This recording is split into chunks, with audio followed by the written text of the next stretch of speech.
The difference is they can print money. And then that's basically it. So what you have is a situation where there's a supply and a demand for debt.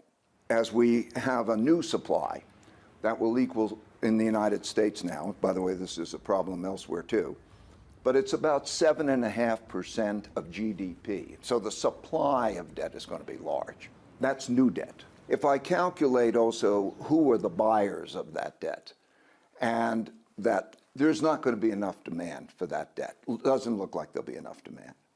And the way that it works, so there's two things to keep in mind. There's supply and demand, and then what do central banks do, or what do the governments do when they don't have enough demand?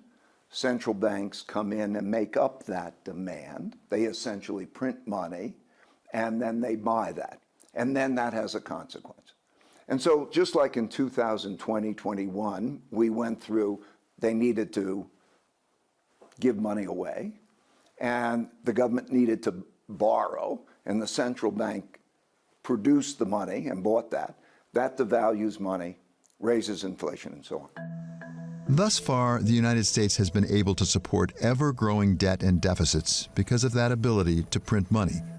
But Dalio warns that, throughout history, countries have run up against the demand of creditors sooner or later to get paid.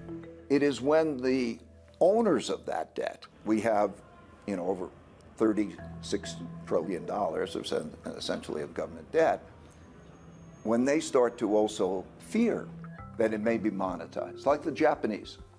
Japanese is a very good example.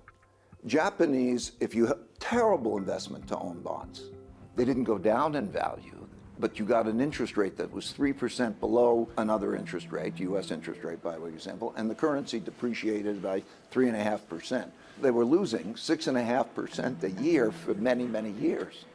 That's what it can be like. Of course, there's an inflation component that enters into the depreciation.